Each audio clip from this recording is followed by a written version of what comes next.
Hi everybody, welcome to my channel. My name is Sharon and this is a channel that is dedicated to all things related to narcissism. I've been married to a covert narcissist for close to 20 years. I'm separated from him now, and what I do with this channel is I use my real life experiences having been married to a narcissist to help get knowledge out there about what narcissism truly does to people.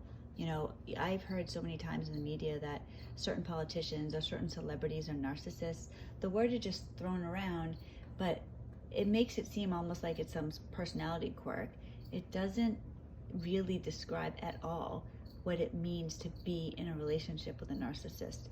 If you are in a relationship with a narcissist, you are living in hell. It is a nightmare of epic proportions. I really can't say that strongly enough. So that's what I do with this channel, is I use my real life examples to help get knowledge out there. I didn't know I was in a relationship with a covert narcissist. I didn't know what a narcissist was until about a year ago. I didn't know what a codependent was. I had no idea. And now that I know, it is my focus to help other people recognize it if they're in a relationship and with one like I am. I'm still, like I said, I'm separated from my husband, but I'm not divorced from him, and I'm still very much dealing with it. I'm a recovering codependent. I am determined to change my life and to change my children's lives. My family is full of narcissist codependent duos, and I am not going to let that continue on in the next generation. I have a son and daughter. I want them to grow up being healthy and happy and not be traumatized. And I don't want my daughter to grow up to be a future codependent and my son to grow up to be a narcissist.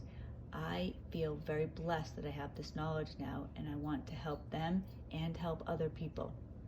Today's video is going to be about how I ended up in a relationship with a narcissist.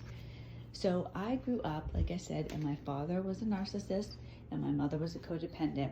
Now my father is he's different than my husband in several ways. In fact, I married my husband specifically because I thought he was different from my father. I had spent my childhood trying to be away from my father and my adult years trying to be with somebody that wasn't like my father. It was a real focus of my life. My father was very focused on appearance and very focused on grades. That was the most important thing to him. So when I was growing up, weight was crucial. You had to be thin. I didn't have a sister, I just had a brother. My mother and I had to be thin. One of my first memories was watching my father put my mother on a scale. My mother's in her underwear on a scale while my father is looming behind her to see how much she weighed. That was pretty typical. My mother and I were always on a diet. Now, I never had a weight problem growing up. There was no way I was ever going to have a weight problem growing up with my father. He would never have allowed that. He restricted what we ate. We never did things like go for ice cream. If we got pizza, which was incredibly rare, it was more my father and brother got pizza. My mother and I were allowed one slice. Weight was always a focus. I grew up very weight conscious. I was always worried about my weight. I was constantly feeling for fat on my body, constantly weighing myself. I bought diet pills when I was still in elementary school. If I had had access to drugs, I probably would have taken them. Weight was crucial. And as well as being focused on my mother and my weight, he was also had no problem commenting on other people's weight. So if we were out somewhere, or if he was talking about other people he worked with, people, we saw, other relatives, he would always comment on their weight. Oh, that person's disgusting. Look at that fat slob. Basically, if you were overweight, you deserved to die. You were not worthy of my father if you were overweight at all. He wanted thin. He wanted my mother to be a trophy wife. I was going to be a future trophy wife. He didn't say that, but that's how he felt. Also, along with weight comes physical appearance. He wanted me to be beautiful. He wanted my mother to be beautiful. My mother, he would constantly disparage her. Her teeth were terrible. She was fat. Her hair looked bad. She was low class. Everything. He, of course, was just an Adonis. But, my mother she's constantly made to feel horrible about herself. Same with me. So I had to be perfect in every way. He wanted me to be beautiful. So, as I grew up, that was the focus. I was always comparing myself to models or anybody else, celebrities. I was never good enough. I was never pretty enough. And when I got a job at Victoria's Secret, my father's comment on that was, oh, they must think you're pretty, because there's no way that they would hire somebody that wasn't attractive. Later in life, I got my high school photo picture taken, and his comment on it was, yeah, you know what? You look pretty. You don't look beautiful, but you look pretty. So yeah, that's an okay photo, and it just, that, and I took that as a compliment at the time. I mean, that's the thing. It was, how you look was the most important. I didn't know any different. That was so focused. I was paranoid about my looks and appearance, always thinking about it. It was always on my mind. It was like, that was my focus of my life. And grades were also incredibly important to my father. He wanted me to be the most beautiful girl who went on to Harvard and married some rich doctor or something like that. That's what he wanted. And I was okay at school. I was probably above average, but I was not going to Harvard. So when I was in 5th grade, I got a C on my report card, and that was not okay. This is just an example of what he would do. I was 10 years old at the time. I come home from school. My mother flipped out, not because she was worried about, my education, but she was worried about what my father would do. Rightfully so, because when he came home, he blew up. He destroyed my room. He was ranting and raving. He was like a madman. I was terrified. He's ripping everything off the walls. He's breaking everything in the room. Then I couldn't, my only job was to get good grades. So I was not allowed to sleep in. He would barge in my room at 6 a.m. and tell me, get up, it's time for you to study. I don't care if you're throwing up every day before school, you are going to get top grades. So this is how I grew up, incredibly insecure. Obviously it affected me tremendously.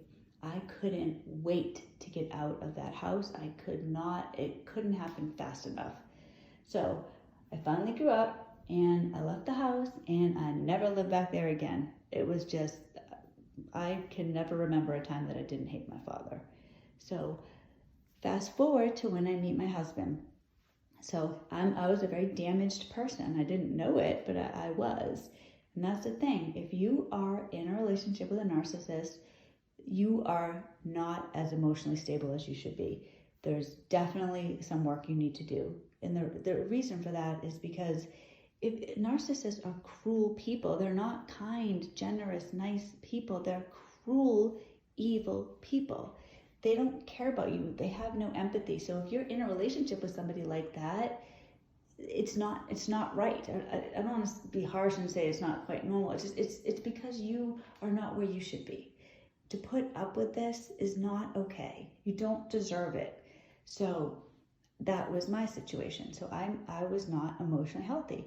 So I met my husband and I thought he was so different than my father. I mean, this is a conscious thing I was thinking. I wasn't just meeting a man and falling in love. I was thinking in my mind, okay, he's not like Dad at all. My husband is overweight. He's not that attractive. And I'm not saying that in a disparaging way at all, because I didn't care. Like that was actually good to me, because he didn't seem to care that way about me either. Like he didn't care. I've never been overweight, so it's hard for me to say, but I really don't think he would have cared if I gained weight. He didn't care about the way that I looked. He just didn't care. He did, and this was a little tell that I've thought about since then. He did like it if other people thought I was attractive, but it was not a thing like, oh, so-and-so said you look prettier, or even, oh, you look nice tonight. It was always, oh, you look nice. Everyone's going to be jealous of me. Or so-and-so said that. How did I get somebody so good looking? That type of thing, it was related to him. So that was a little tell, but in general, he was so different from my father. And I loved that. He didn't care about anything. Now, this also meant that he didn't care about himself. He didn't care about being a good husband. He didn't care about being a good father. He only cared about having fun and being given things. You know, he was very much a taker. He took things from me. He took compliments. He would take things from his parents. He never felt like he had to give. And that became a problem. And that culminated in him being an alcoholic, driving drunk with my children, putting me in financial trauma. You know, he caused me a lot of problems. And that's for other videos. My point today is talking about how I ended up in a relationship with a narcissist. So I thought that my husband was different than my father, but in reality, they were two sides of the same coin. They were both only focused on themselves and how things made them look. They didn't care about anything else. So that's how I ended up in a relationship with a narcissist. I didn't have any value. I didn't know my own worth. I just thought I wanted to get away from my father. I wanted to be in a different relationship with my father. It wasn't until I started going to church a couple years ago and I saw how other men treated their wives, and it was not how I was treated. It was not how my mother was treated. It was, they were good to their wives. You know, they would escort them into church. My husband would just barge right in ahead of me. You know, they'd escort them in, they'd hold their hands, they'd have their arm around them. I wanted that. And that is when I first started waking up. And I feel so blessed that I have woken up.